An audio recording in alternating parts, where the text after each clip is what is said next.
Alright guys, today I'm gonna film a recent reads video and I have a little bit of a pile of books to go through, so yeah, we're gonna try and do this. So basically I want to start off with the book club books. So if you don't know, I have a book club.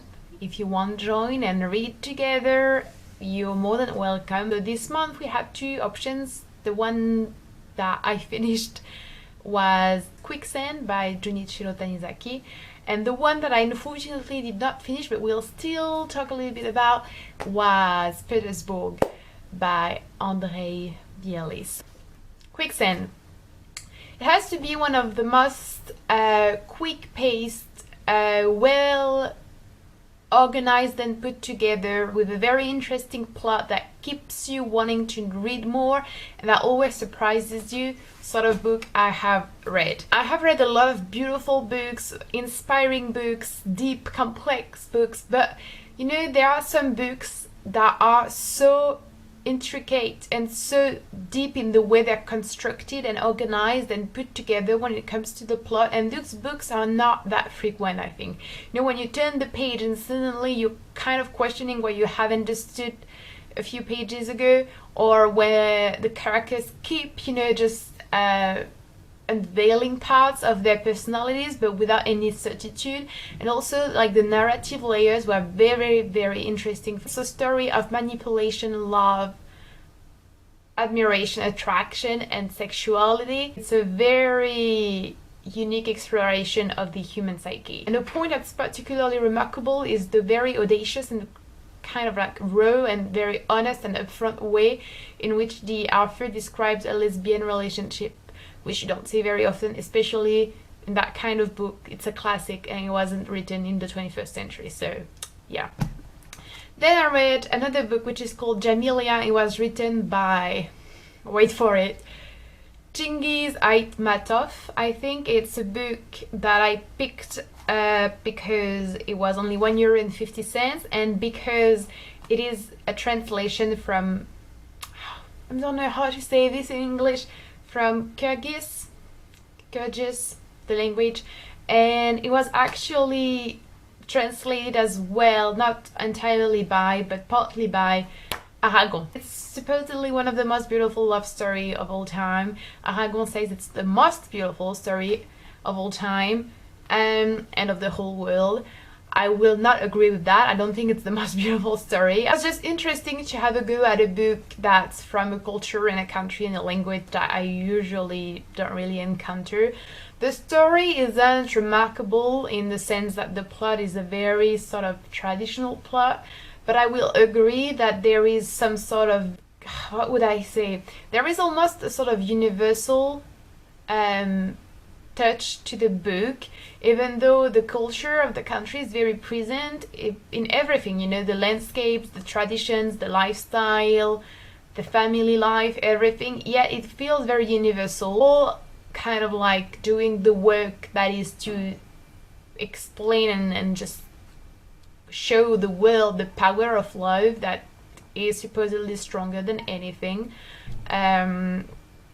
And there are beautiful moments. I think what was really like impressive with the book is that it's very short, yet you don't feel like you're missing on a lot of things, and it doesn't feel like it's going too fast, and it doesn't feel like it's suddenly jumping to some odd conclusion, yet it's kind of like a story with a lot of things going on.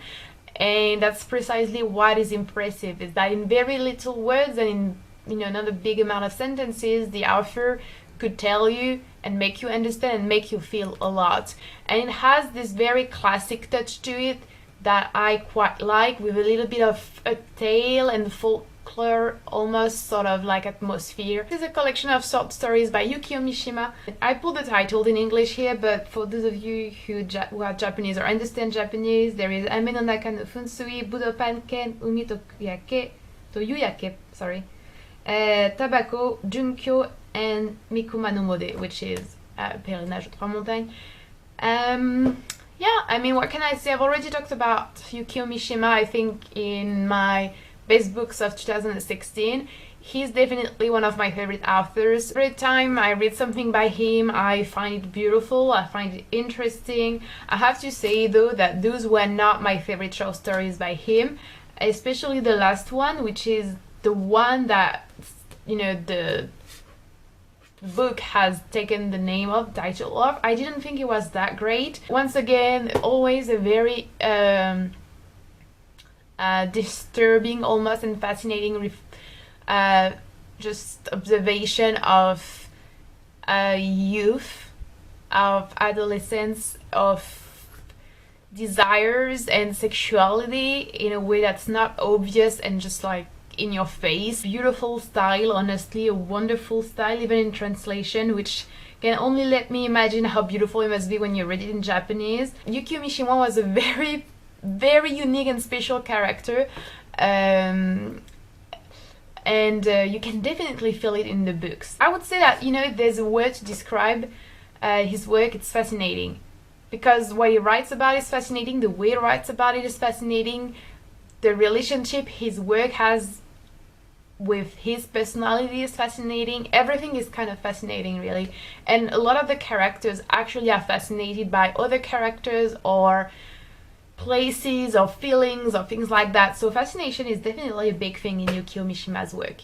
Then I read this book by Sonallah Ibrahim, and it's an Egyptian writer, and the title is Le Comité. When I picked this one up, I was kind of like not expecting anything really, because I had no idea really what it was about, nor who the writer was, and I can definitely see why. I've seen online a few times that it had something of a Kafka-esque book or a Kafka-esque inspiration to it. It definitely feels like Kafka in a way. Not to say that it's overly inspired by Kafka or that, you know, it's something it's not like you feel like you're reading Kafka, but the way it makes you feel, the themes, the way it's put together, it's really reminiscent of Kafka. It's the story of an intellectual who is chosen by a committee, a very special secret committee, to perhaps join their ranks. And basically what he has to do in order to get either approved or denied the access to the committee is to find the most brilliant personality of the Arabic world. And so you follow his kind of like process in like choosing the personality, researching about the personality, getting really involved into it, and I can't tell you anything about the end because it would really ruin it for you, but it's all of that is kind of like a metaphor for dictator and censorship and control of the minds and the political freedom of people, and their also just freedom of speech and freedom of thoughts. And it's not the easiest book, nor in the story, nor in the understanding of the story, nor in the way it's written. But yeah, it's definitely a book that's interesting, but I think it's a book that's only interesting if you also research it and analyze it after reading it. Then I read Memory for Forgetfulness, which was the book that we read in my December book club, and it's by Mahmoud Darwish, who is a very famous Palestinian author. So I loved it. I thought it was so beautifully written. I thought it was so smart. They were very interesting and just so like thought-provoking passages about poetry and in literature and the roles that they play and what they should be and if they really mean and are of any use. It's obviously heartbreaking. In many moments it was heartbreaking. He really writes superbly about exile, about not feeling at home anywhere, or at least not being accepted anywhere, with just disastrous and so sad situation of Palestine, the horrible indifference of the world. And yeah, you know what I think is very powerful with this book is that it's not only about, I mean, obviously it's mostly about Palestine, and obviously if you read this you should learn about Palestine and you should be like just so revolted by what's happening, but it's not only a book about Palestine. It's a beautiful book. It's a book about feelings, it's a book about poetry, it's a book about human resilience, and it's a book about Palestine. I think it really is what makes it so special. Then I read two plays, which is very unlike me. I read Les Caprices de Marianne et Médée. Surprisingly, I enjoyed both of them. I did enjoy Médée, and written by Euripides. Okay, you'll have to deal with the French pronunciation. Euripides, and I did mostly enjoy Les Caprices de Marianne d'Alfred de Musset. Alfred de Musset is actually very nice, very feminist, and yeah, if you want to read something that's French and that's a classic and that's a bit old and a play and that's easy and quick to read, yet it's very interesting and it's feminist and it's, you know, quite like avant-gardist in its way, like from a social and moral point of view, I suggest you read that.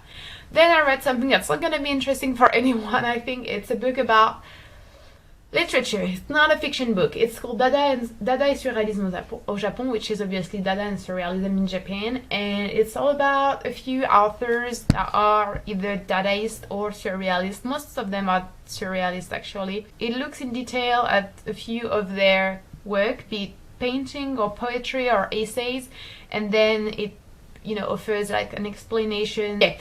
I hope you enjoyed watching this video, guys. Let me know what you are reading. If you have any recommendation that's like, you know, different, let me know. I'm always trying to read more diversely because that's so fucking important. Don't forget to join the book club if you want. I'm always really happy to see people joining in. And yeah, I guess that's all I have to say. Oh, I completely forgot to talk about Petersburg by André Bialy. The reason why I haven't finished it is because it's huge and because I've been so busy with school, working, volunteering, blah blah blah blah blah. But I am surprisingly enjoying it very much. I was kind of like afraid because I couldn't get a French version of it. Apparently it's not published at all anymore, so I had to get the English translation, and it's very hard to read. It's very chaotic, very like harsh and cut and just a bit like all over the place, but in a beautiful way, you know, not like Le Nouveau Roman, the French Nouveau Roman, for example, but it makes it hard to read in another language and in translation. I read 200 pages in like 2 days, and without even realizing it, so it is very nice. It's kind of like you read more than you think without realizing it, which is kind of surprising, especially given the difficulty of the style, in my opinion, and I feel like it gets really better after the second chapter. So yeah, that's all I have to say. I'll report back when I finish it. So yeah, feel free to join the book club, and also I'll have to say this at the end of my videos, I guess. I have a Patreon if you want to support what I do on here, if you want to hear more about books, if you want to hear more detailed reviews, if you want to know more about literary movement and authors. Please support the channel and I'll be glad to do it. Thank you for watching again, and I'll see you later. Bye!